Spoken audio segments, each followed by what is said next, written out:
Hey everyone, this is Dan Midgarin. The Sunday nights are off this week, but will soon return. In the meantime, here's a segment we like to call Midgaming, where we interview the cast about anything and everything. We hope you enjoy, and we'll be back soon with our new story, The Dunes of a Call. Now, without further ado, I have a question for just for everybody. Anybody that wants to chime in, they can. So in episode 2, there was a debate on taking a long rest versus moving on and just bearing with it.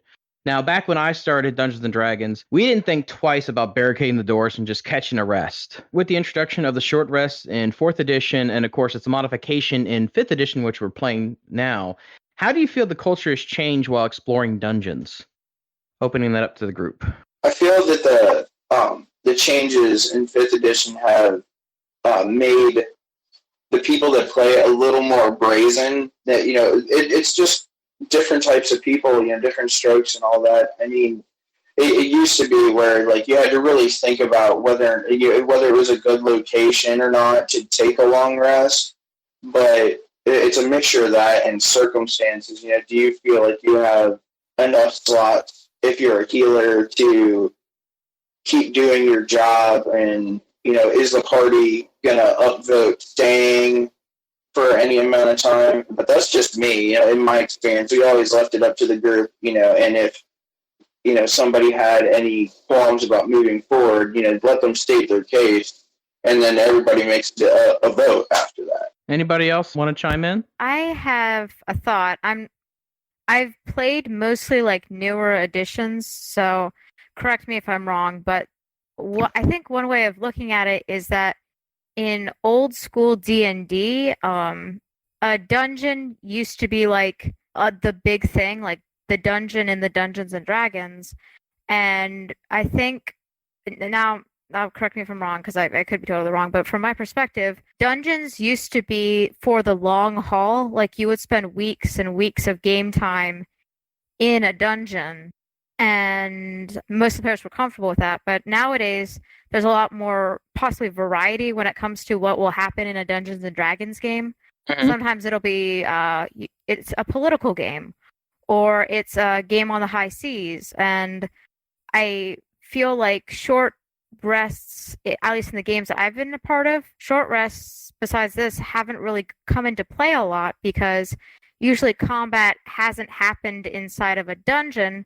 Combat happens on the way to another location, or combat happens at a bar, or combat happens with a duel. There's more breathing room because a lot more Dungeons and Dragons sessions have gone into roleplay heavy moments or sneaking around moments. So you may be able to get through a combat heavy situation without any combat at all. So I feel like part of it's just that there has developed I guess I'm rambling a bit, but I guess long story long, I guess, is that because playstyles have evolved, the necessity for a short rest and sort of being more efficient with your abilities has gone a little bit of the wayside, because people have more time sometimes, I guess, if that makes any sense.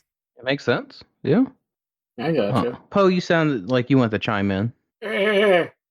As Poe always does. Now, I'm always stuck more into the role-playing aspect of it. And my thought of it is, like, think about how much time we spent in the dungeon. It's like, when you went and explored that cave with your friends, like you spent like half an hour in that cave and now you want to rest for 8 hours.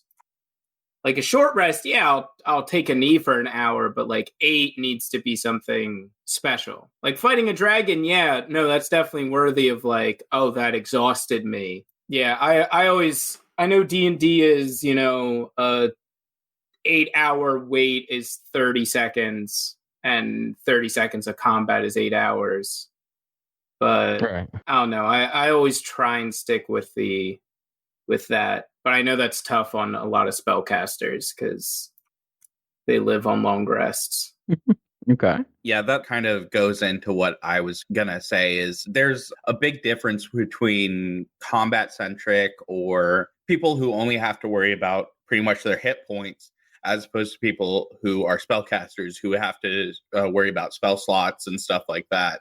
Because, once you've expended your spell slots, you're not as capable as you could be. Now, with the introduction of unlimited cantrips, do you think that has helped a little bit? Or do you think that spell slots are still a main key of a spellcaster's repertoire? Well, while cantrips are good, they don't cover a full basis of stuff that you could be doing. For example, I mean, as a cleric, I feel like one of the big responsibilities of a cleric is being able to heal. So if I can't heal the team at a certain point, then I'm pretty much just another damage, and there's plenty of damage being passed around by the other team members. So I'm feeling like you're not filling your role if you're not casting higher level heal spells, especially in higher level campaigns. Actually, speaking of spellcasting, can I go a little bit off subject? Just ask a question in the group.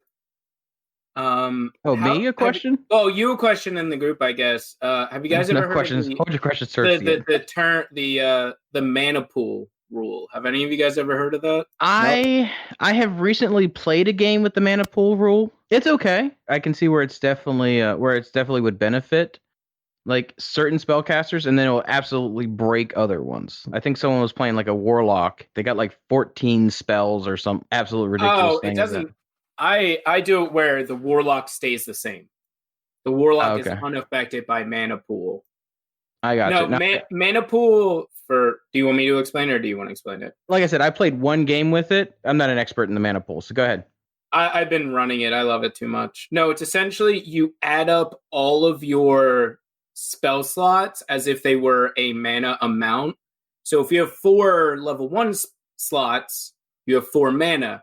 A level 2 slot gives you 2 mana, and you add that all up till you have a total number. And then as you cast spells, they take up mana, not certain spell slots. So if you have 12 mana, you can cast 12 level 1 spells. Because it doesn't really make sense that after casting Guiding Bolt 4 times, a level 12 cleric can't cast it anymore except for at a higher spell slot. You should be able to use that whatever he wants. Gotcha. I love it too much. It allows spellcasters to relax with their usage of spells and not feel like you're wasting spells by having to cast them at higher levels. I mean, on the flip side of that, though, I do feel like spell management is also part of the appeal of being a spellcaster. I mean, you can still run out of mana, and you still need to keep 4 or 3 mana so you can cast Revivify.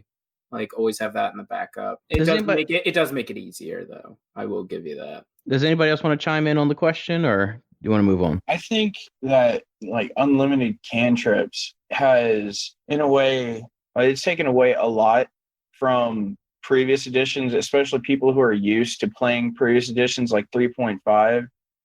But at the same time, it's given players confidence as well as thinking on your feet. So if someone wanted to use a cantrip Fairy Fire, it's a great utility spell, and it really helps the group as a whole. But I think it's changed the way people play as spellcasters dramatically. To chime in on Sergio's point, I think with certain cantrips, I think it helps for spellcasters to feel a little less useless at some point during the combat, because if you're at 2nd level or something and you're a wizard and you've used all your spell slots, I think it changes that dynamic where in first editions, fired my 2 spells, now I got to pull out the dagger and run right into combat to do anything for the rest of the time.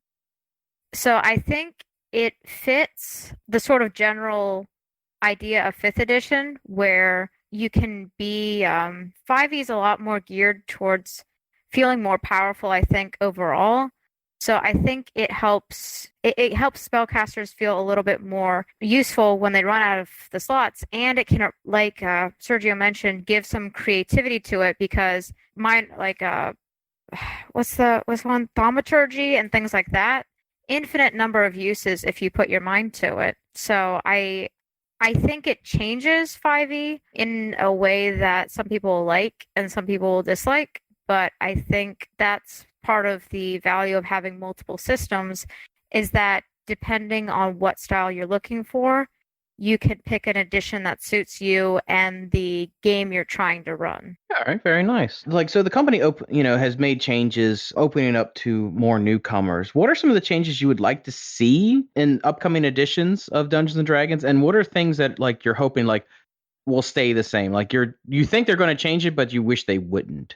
So one of my very small nerdy nitpicks about 5th edition is the amount of skills that have been shoved into a handful of skills. And I understand that the earlier versions, 1 and 2 were very much like this, but 3.5 had like literally a different skill between climb and swim and all of that stuff. And now it's kind of all shoved into acrobatics, athletics, or whatever it is, respectively.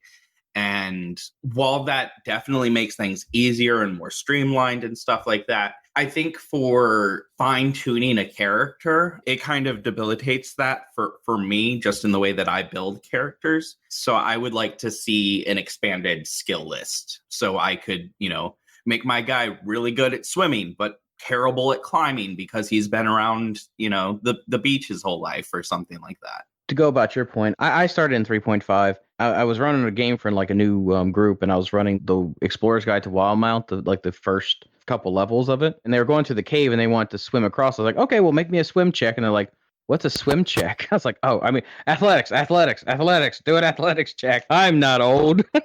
Yeah, I know we've talked about the Bethesda games again, but I feel like and I know people have very strong opinions about the games. I feel like 5th edition and 3.5 are very comparative to Fallout New Vegas and Fallout 4. In Fallout New Vegas, you have those skill stats that you have to put a bunch of points in order to do your persuasion checks, while with Fallout 4, it's all in your special, and it's very limited on the number crunch and more about the how you actually play your character, which, there's pros and cons to both of that, but yeah. I have something that I'm not sure if it's going to be controversial, but whatever. I feel like in the next edition, I'd like to see more class definition and class sort of separation, because I feel like some classes get blended over or take over aspects of other classes to the point where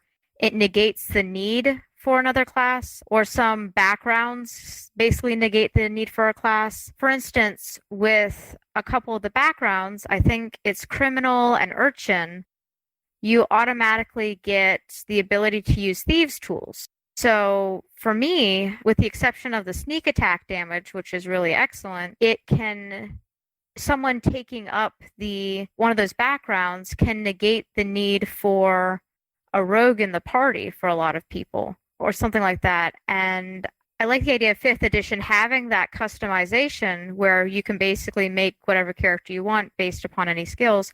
But it would be nice if they ended up doing like a 6th edition where they could allow for more concrete definitions of what each class is. For instance, I don't know if everybody needs to be able to cast magic.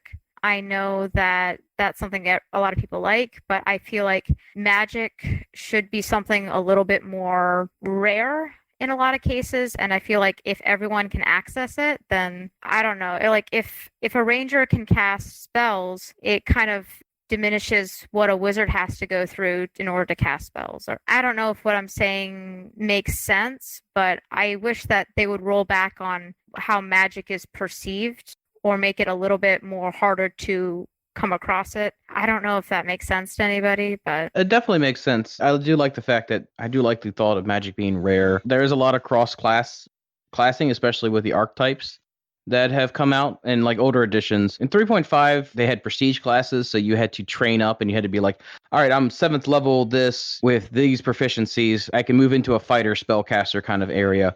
And I believe in 4th edition, it was like you picked a path and you stayed on it. And 5th edition has definitely opened up. And especially with with new supplement books coming out with Xanathar's, with some of the adventures, like I think there's new subclasses in the Wildmount stuff. There's a lot of different things. Like the first time I encountered an Echo Knight, I had no idea what it was. One of my players like was a fighter, and then he like started making copies of himself. I was like, huh? It's like I didn't read up on that. Yeah. And so I had to research the entire class. Like, it's very interesting, but at the same time is you took stuff from other classes to put it into a fighter. But a fighter has a very specific role, I feel, or they can have a very specific role. And too much blending does oversaturate. I do know that Dungeons and Dragons is a game that the limits of your imagination is the only barriers to be possible. I do like the idea that certain classes have certain roles to fill out. I do agree with you a little bit there, Muriel. I feel like an addendum I want to make is that I don't feel like 5e shouldn't have done this, because I think that it's a good idea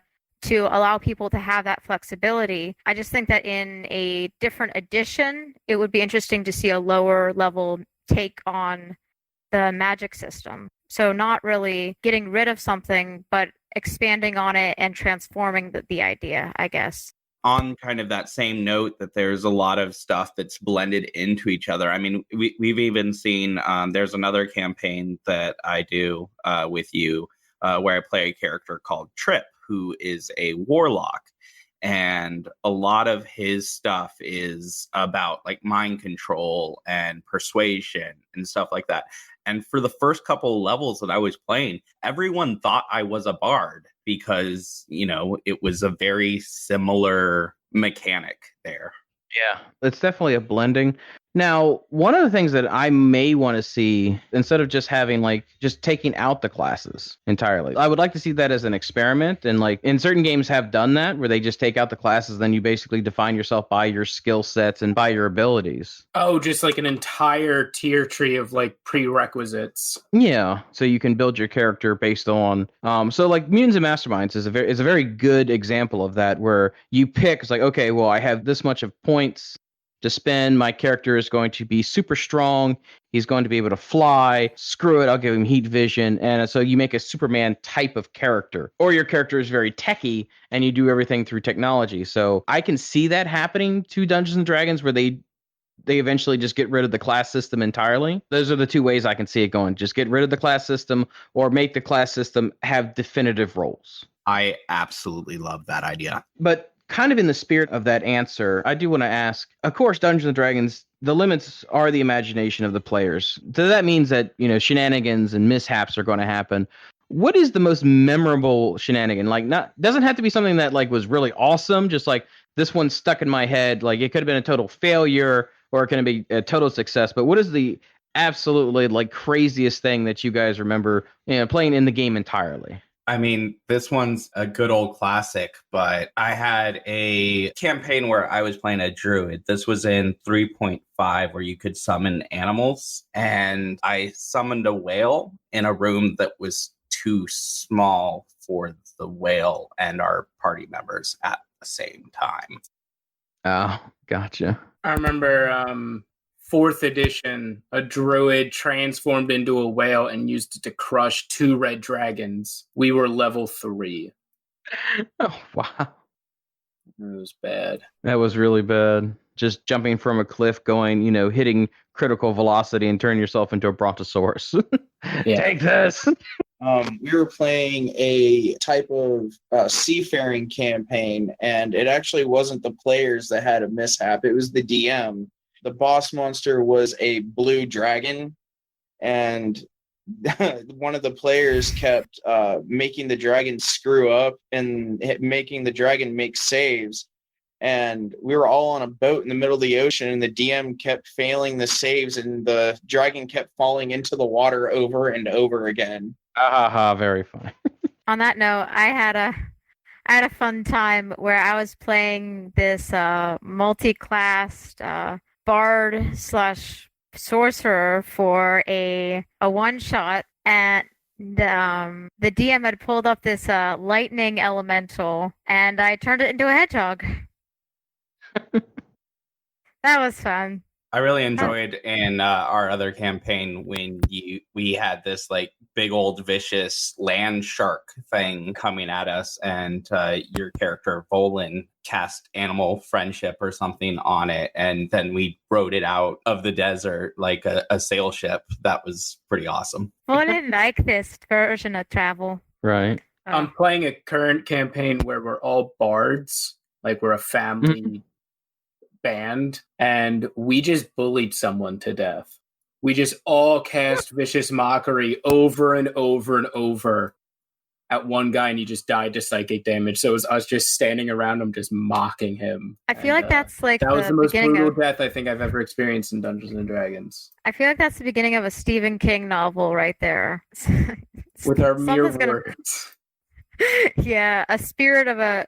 It's gonna track you down in like 2 years, and it's gonna be in Maine. Yeah, with heavy fog on a lakeside. Beeb, you've been awfully quiet. Is everything all right? Yeah, so 5th edition is actually my first edition. I've been playing this game for less than 6 months, so I don't really have a lot of perspective to offer in comparison to other editions, but I remember the first time I thought I was a genius. I thought I figured out this Sentinel Polearm Master combo. I was convinced nobody else had thought of this. But kind of when you get those feats that just have a lot of synergy together, and I had a Bugbear fighter, so he had a range of like 15 feet on his turn. It just felt awesome. I felt so powerful. I felt like a superhero. That was my like defining moment so far in my short career. So we all play tabletop role-playing games, or we wouldn't be here. But was that your start into role-playing, or did you do something else like role-play online or something of that nature? I was previously in the Navy, and there's a lot of downtime out to sea. And there was a group of people that were playing something like D&D, but there was no paper or anything. They just kind of talk and do it as they worked. That was a lot of fun. That was my first introduction to it. Cool. I mean, that very well could be D&D as well. There's plenty of D&D campaigns that you can just do with just voicing your stuff out and your DM saying, yeah, that works. Yeah, that doesn't work. It's a very different style, but it's still a way that can be done. And it can be really fun. I've done a couple of campaigns like that. Prison does it with playing cards. Yeah, they're called the L7s because when you put an L and a 7 together, it makes a square. Well, should we ask how you know this, Poe, or is this your little secret? No, a magician never reveals his secrets. Podcast. How'd you get the? Okay. We were talking earlier about like everybody's starting to Dungeons and Dragons, and like my one thought was like, wow, I've had like an entirely different experience where everybody was like, oh, it was taboo. I didn't want to play because I didn't want to be one of the nerds. Like where I come from, it was like a secret society. From like middle school to like after I graduated high school, I tried to find a game, and and it was like, no, we're full up, or and no one would like actually talk to me. And like I saw people with the books. And I really like for like 5 years, I thought it was a video game. I thought Dungeons and Dragons was like some video game. I was like, that's the coolest video game I've ever heard about. I want to play it. So like when I started role playing, it was like on one of my buddies' like forums, like it was a Star Wars forum, and so like we role played Star Wars characters. But it wasn't until like 2 years after that I saw like my sister's ex-boyfriend had like a. Oh, what is it called? A Jimmy? I can't remember who makes them. It was like a red Jimmy. It was like SUV. And on his bumper sticker, it had "I only break for kobolds." And my first thought was like, kobolds sounds like fantasy. And so I texted him one day. I was like, hey, do you play Dungeons and Dragons? He goes, yeah, I do. I was like, and like very hesitantly, like, can I join? And he's like, yeah, Friday? I was like, oh, Friday. And like that was the first time I got to play, but it took years for me to find my first game. And like, so when I started this, I held on and I've never let go yet.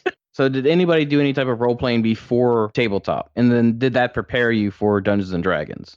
Or was it an entirely different experience once you started playing the game for real? Not actively involved in it, but when I was in high school, I was in theater production, and sometimes some of the high school students would get loaned out by local events to set up sound equipment or lighting and stuff like that for events, and I ended up working a Renaissance fair and working yield speaker systems. And at the Renaissance fair, one of the things that they had going on was LARPing. And so I would observe that as I was working, and that was like my first introduction into that kind of role-playing stuff. Does anybody have any questions for the group? Anybody wants to ask anything of the DM? What's on your minds? Do you think they'll bring back like the prerequisites for prestige classes at any point? Oh, I'm sure that's coming. Maybe. I thought like I think like one of the most fun things about 3.5 is when you like picked a prestige class. Like for me, my favorite was the Invisible Blade for the Rogue class. Like you had to kill or defeat an enemy of equal strength in order to take on this prestige class. And like it was for me, it was really difficult. But like once you had that moment where you realized that you'd won, it was like, wow, I can't believe I did it. Yeah, I do like those type of prerequisites to get like a more powerful class. Like you've earned this thing. Like this is something that you went out and you did, and you just didn't go, all right, well I leveled, so here's all my awesome abilities now. I do like the prerequisite rules that like some of them is like you had to do this, you have to do this, and like if you want this class, you have to like do mounted combat. And there was one class in like the Dragonomicon, like you had to like ride a dragon to become like a dragon mounted fighter or something like that. I do like role plays like affecting in-game mechanics like that. So obviously we talk about D&D a lot on this podcast. Is there any other tabletop games that you guys have played or enjoy? Arkham Horror. Dark Heresy is a good one. Call of Star Cthulhu Wars. is one I've played a lot of at Origins, but I haven't played in a campaign yet. We definitely have to do that on this channel, Call of Cthulhu. For sure. Deadlands is one that I'm really fond of, and with the video game coming out, Cyberpunk, that one looks really interesting to me as well. One that I wanted to play, but I never got around to it, was a game called Rift. It seemed really interesting. And one game that we played that I absolutely did not like was the Pokemon tabletop. I did not know that existed. I think it's a fan-made game. It's a fan-made game. All the source materials is online. You have to download. And it literally took us 40 minutes for one round of combat because you had to go through all the charts. This was not rolling. This was just taking the base number of stats because, like, if your Pokemon is this, does this attack. If your Pokemon's a grass type, it does a grass type attack versus this. Then you have to double the damage, and then you have to... but if the creature that it's fighting is like a fire type, then you have to half the damage, quarter the damage. I'm doing all this math in my head because none of the players wanted to do it. So like I was like, okay, well you do this amount of damage, it does that. Okay, your turn is like, and it took us 40 minutes to do one round of combat. Some of the people just like picked up their phones, just like was texting for 20 minutes, just waiting for their turn. It was one of the slowest things I've ever done. For me, that just takes me out of the experience. Yeah, like, I could definitely see that. I love Pokemon. I've been playing since the 3rd grade. I'm in my early 30s now. But here's the thing: is Pokemon is you're older than Poe. Mhm. He's like 26, according to him. Eddie Behoos. I've been playing for many, many years. I love the games. I love the stuff. But I mean, it's a kid's game, and balance is not a thing. It's always going to be, oh, you have a water Pokemon, I have a grass Pokemon, you're dead. Don't say that to like the people that like seriously play the game. Like there are some people that play the game like very seriously. I don't have the patience to like max out. Like the new Pokemon game, I had an issue with like the story. Like the story was just weird to me. But didn't you understand? There was a giant polyhedron dragon that was causing Pokemon to get big out of nowhere. Jeez, how can you not understand that? No, it wasn't that. It was like, I think it was like the battle tower. It's like, okay, well, I'm going to, like they were like, oh, we can't find the guy's brother. Oh, he must be at the Pokemon Tower. Okay, well, we'll go to the Pokemon Tower. It's like, oh, they're in a private meeting. Well, I'm going to battle everybody until I see him. Like, there's no reason for him to do that. He just did it because he wanted to. And they get to the top of the tower, and then, like, the guy's, like, not even held captive. It's like, oh, we were talking. All right, well, have a nice day. We'll see you tomorrow. What? I was like, what the Yeah, there's also like, the whole why was that a thing? rivals these days are like, hey, we should battle and I'm going to make you stronger and stuff like that. I miss Blue, Gary, whatever you want to call him, being like, smell you later. Yeah, like the rivals in the old games were like, it's like, I'm going to beat you because I want to be the best. Screw you. The new game, it was definitely like, oh, well, you're the most important person ever. I'll just stand over here to the sidelines. You have four different rivals, and they're all like, "Yay, you!" To be fair, like you're playing a 10-year-old, so I mean, it is obviously geared towards younger children. But I remember being a younger child and being totally okay with having someone that was constantly trying to beat me because it made me want to beat them hard. Has anyone else played Vampire the Masquerade? Yes. So we were talking about Vampires of the Masquerade. A question was proposed about pulling parts from one game and adding it to another game. So I have my own personal thoughts on that, but I wanted to actually hear out what everybody else was thinking. Is like, do you like the idea of pulling something from a game, so like say D&D's, like saying aspects from D&D and placing them into another game like Vampires of the Masquerade or Mutants and Masterminds or Dark Heresy? Very different systems. What are your thoughts on that? If we're talking about in general, I guess it sort of suppose what is the thing that they want transferred?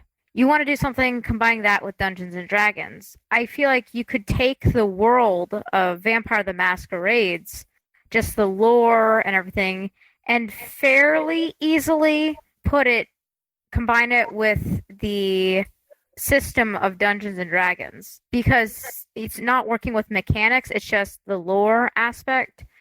I think the difficult part would be combining two different sets of lores or two different sets of mechanics. It would be easier to mix and match a rule set and a lore set than two lore sets or two rule sets, I would think. That'd be my initial thought. I gotcha. The lore of Vampires and Vampires of the Masquerade, and of course, Dungeons and Dragons vampires are two entirely different things. Does anybody else have a thought on that?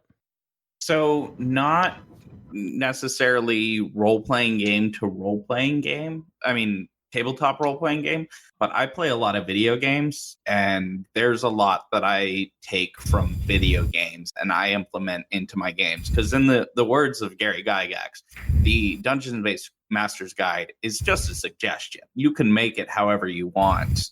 The suggestions are typically good and balanced by the books and the researchers who do that. But for example, a little small difference that you have and I have is in my games that I DM, when a player levels up, he completely regains his health. That's something that I steal from Bethesda games.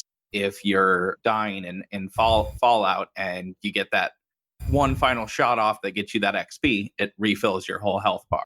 It's not very realistic, but it's something that I implement from one to another. I do like that, like how each DM has their own style. Oh, so sure. I'm definitely okay with that.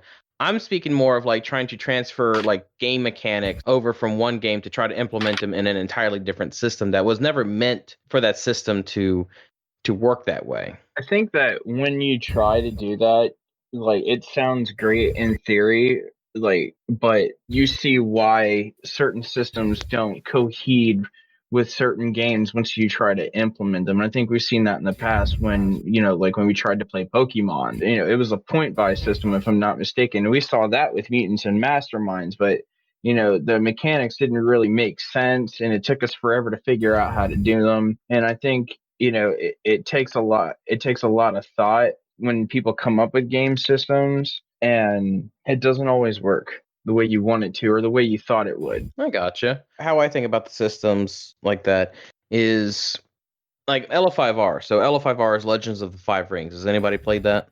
I have not. I'm guessing that's a martial I don't arts think one. so either. It's a what? Martial arts one. It deals with samurai. It deals with the prosciutto. It's a very wonderful system. The lore of it is very rich. There's books that stretch out for ages. So Dungeons and Dragons wanted to have their own LF5R setting, and we actually played that. When we played in 3.5, we played the LF5R setting. And after like 2 sessions, we're like, why don't we just play LF5R? It felt like a watered down system because the system, I feel like the system and the lore worked together very well. It made a lot of sense of why the Lion Clan could do certain things and why the Dragon Clan did their own thing. The system would seem to be built for that. Yeah, so to chime in on that, I could give you the perspective of a newer player, not even talking about incorporating other systems into 5th edition, but even with the optional rules of 5th edition, like flanking or encumbrance, there still seems to be a lot of controversy and pushback from players and the GM.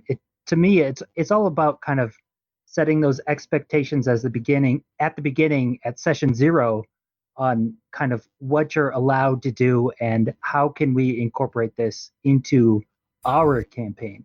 Yeah, and I like that. I do like players that ask, before. I've had it both ways where players were like, oh, well, I flanked this. I was like, well, I've never been like one to shy away from telling people like I don't allow flanking in 5th edition. I don't do that kind of stuff. So I'm definitely more happy when players ask questions, because the DM's not going to remember everything or every little nitpick rule that they bring out, like big ones like about worlds and things like that. I feel like the DM should be upfront with, but I feel like part of it is like the players also need to contribute to, like, in asking, like, do you allow this? Is this okay? Far too often I feel like I have a lot of players that one DM does one thing and so they believe that that's how it always is, and it does get some type of controversy here and there. For me, one of the groups I'm in real life has something similar where I'm one of 2 GMs who run things. The other GM has a style where he embraces a lot of homebrew and he tinkers with things a lot. And for me, I prefer to stick as close to the rules as possible, because I feel like if you can, besides like reskinning monsters occasionally and something like that, I feel like what's been presented by Wizard of the Coast is usually the best balanced situation, so that I don't have to worry as much about throwing the players into a situation that is unknown, or I don't have a pretty good idea about like how things could play out. I feel like I'm saying it wrong, but in that kind of strain, I don't allow homebrew or unearthed arcana stuff in my games, and I try not to allow multi-classing, because I want to have a grasp of what my players can do and what they can't do, so that I know if someone is following the rules or not, to get a balanced experience for everybody at the table. And I know that there are GMs who love allowing the multi-classing and things like that, but for me, it can become a headache very quickly if either the player doesn't know how they want the build to go, or if I don't know exactly how the build's supposed to look, and I try to keep it simple. So on the note that you're making, I can see that contrast in what you were saying about how some GMs run things some way and some GMs run things another way. Like, I like keeping things simple, neat, try to stick close to the rules and make sure things are balanced. Other GMs like to be more experimental, and I think both ways can be valid. It's just there needs to be communication with the players and the GM about how they're going to run things beforehand. I feel like everybody here actually has DM'd at least 1 or 2 games. I'm correct in that assumption, correct? Yeah. That's correct if we change it to 1 game. Yeah, I've been DMing for a couple years now. Okay. So what are some home rules that you prefer in your games that you don't see too often? So some of my favorite stuff is like, I like the mana pool system. That's cool. The one I really like to do is, instead of health points like HP, it's LP, luck points. So it's not like, it takes away the fantasy of like, oh, someone having like 30 arrows in their chest and being okay like you're playing Minecraft. It's like, once your luck runs out and you drop to 0, a hit actually lands and you receive a scar. So every time you drop to 0 HP, you receive a scar, and you roll a d20. If you roll a 1 or a 2, you might lose something.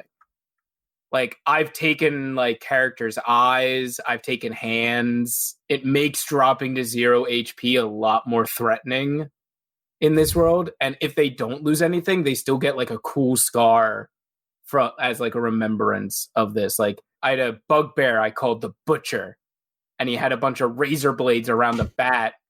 And our barbarian, who had this like Magnificent Hair lost her first fight, and she lost a chunk of her hair to the barber. They all killed the bugbear afterwards, but like she had to live the rest of the campaign with like the memory and hate of bugbears. So every time she saw one, she just flew into a rage. So I like that. I like the 0 HP scar system.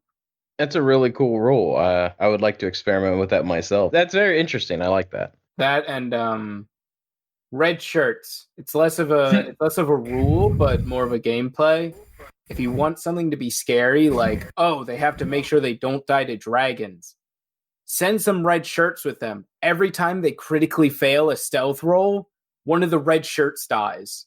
You're essentially giving your players like a life pool. I did it with like a couple of orcs. They were roaming with some orcs and hit and snuck through some giants. And one of the guys went for the motherland as he saw like the captain like about to be found, and he just runs out screaming, and the giants like chase him and kill him. But they were scared of giants, and none of them took damage. There you go. So Sorinar, what's a homebrew rule that you enjoy? All right, so critical fails. It's something that I've been implementing since I played back in 3.5, and it translates to 5th edition pretty well. So in combat, when someone rolls a critical fail, I make them roll a d4. When they roll a 1, they hurt themselves. A 2, they hurt a party member. Or 3, their weapon breaks. 4, they're safe. So it gives them an opportunity to kind of recuperate from it's a very small opportunity to recuperate from a critical fail, but also makes critical fails much more traumatic, especially if you're dealing with magic weapons, and especially if you're dealing with magic weapons that explode when they break. Okay. I used to do critical failures. I used to have like the tables, but I stopped using them in my games. It just became too tedious. But a very simple critical fail thing like you propose is actually a really good idea. I do like that. Yeah, it kind of came out of dealing with, I had a friend of mine who used to DM for us, and he had a critical fail deck that he would pull from. Personally, for me, I don't really change too much with the players, but I do homebrew rules for monsters. I'm a huge fan of minion monsters. Have you guys heard of those? Yeah. Goblins and such. No, well, I mean, monsters with like 1 HP. Yeah, monsters with 1 HP. So like they do the damage of a regular monster, but like they'll die in one hit. That gives the characters like a sense of like, oh, I'm just mowing down people. But like if they take the wrong step, they could definitely get severely hurt, and they could actually die from like a huge horde of it. So it is like a razor's edge, like it's a double-ended blade or a double-edged sword. That's the right term for it. I know words. It's a double-edged sword. So I actually have another one. My one friend's been playing. If you don't mind me interjecting with one. Sure. Yeah, go ahead. I don't know if anyone's ever heard of these defense rolls. It came out on Unearthed Arcana. I know, Unearthed Arcana, controversial. But what it essentially is the DM doesn't roll attacks. The players roll defense rolls. So essentially the attacker has a DC equal to 11 plus their attack modifier. So I think a goblin's +4. So he has a 15 DC. And then the player rolls a D20 and then adds their AC -10. So if I have an AC of 16, I roll a D20 +6, and I'm trying to beat the goblin's DC. So essentially, you always have the players rolling, and they always want to roll high. It reminds me of Thaco a little bit, like just a little bit. It reminds me of Thaco. Yeah. I'm not sure how I feel about that. I feel like I'd need to play through it in an actual combat situation before I'd be able to say yay or nay on it. It's very weird. I don't know which one I like more. It's a big relief on the DM to just say, all right, roll defense rolls, so he can refresh himself with like how much damage it's going to do and all that stuff. Now, one of the things I like about the monster manual, it gives you like the average damage. If I'm running a bunch of monsters and they're all doing different rolls, I do like the option that I can just click and go click, click, click, click, click, and it does the damage, and then I can just look at the average damage. Okay, that goblin hits you 5 damage. That goblin hits you 5 damage. That goblin hits you 5 damage. Miss, miss, miss, miss, miss. Just get combat out of the way, and just get like the massive combat out of the way because the characters are the ones that are really They're trying to play. They're the ones that are trying to, do all the cool stuff. I like the fact that you can do like just average damage rolls, and I don't have to roll a crap load of dice. I've never heard of like defense rolls. It's very weird. It's a very weird rule. One of my favorite homebrew rules, I took it. Well, I kind of took it from the Dungeon Master's Guide and like took it to heart. Was like, your world is your world, and one of my favorite things to do, especially with my players, is to give them room for like their creativity, especially with like role playing. An example of that is I had a guy who was playing a bard, and he had these tap dancing shoes that he absolutely could not take off because they were spelled as soon as he put them on. He couldn't take them off without the magic words to get them off, and he ended up taking off with them, and he spent like 5 years with the same shoes on. And he ended up, when he jumped into my campaign with this character, he ended up running into this guy, and they had this huge argument, and the dude challenged him to a guitar battle. Well, I ended up having the player actually find like heavily guitar themed music to play, and him and I had like a mock guitar battle between the two of us to see who would actually win, and winner took all. So I feel like freedom of creativity plays heavily, with my own personal campaigns.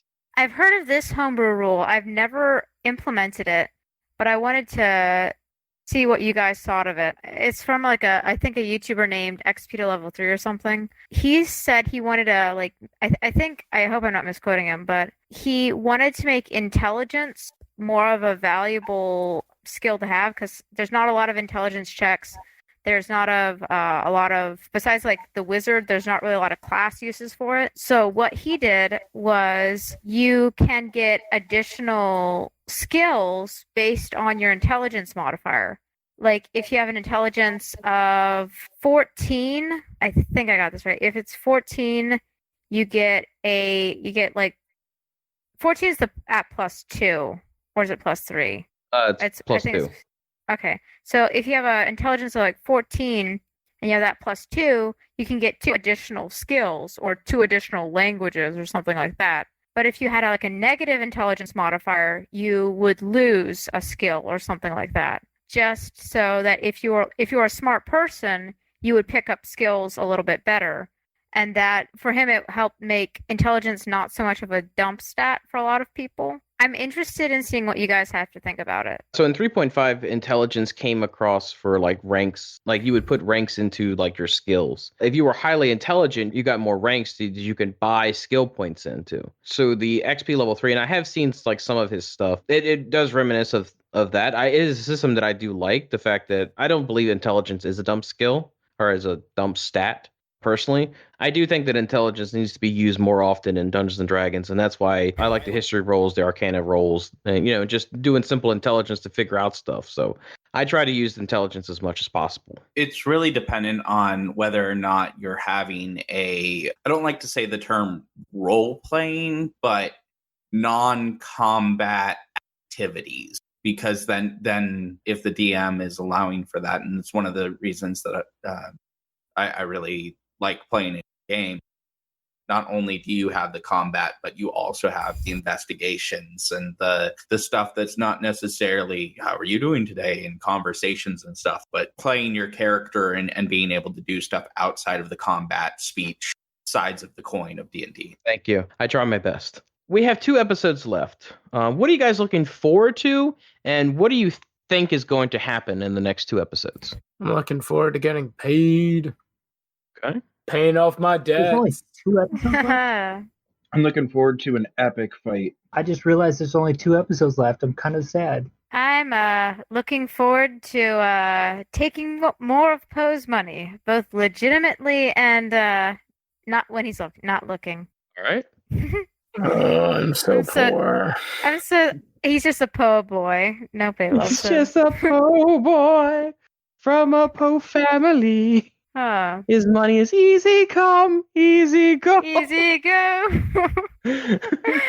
Oh my gosh. Sornar is looking forward to getting this task at hand done so he can climb that corporate ladder that is the House Cannith. Right. During the conversation, I do love the fact that you took a pause and you're like, I've actually had conversations like this in real life. Yeah, I work in corporate America, and there's a lot of miscommunication, especially when we talk conference calls and stuff like that. And it's the point where I was like, "No, he betrayed us." Okay, well, I'll see if he's going to co-sign that as well. I've had a conference call where it was literally, "Hey, so this person's not doing well in this department and stuff like that." And the next thing is, "Oh, cool. So how is your store doing really good in this department?" And I'm like, "Well, we just said that they're not, but okay." Yeah.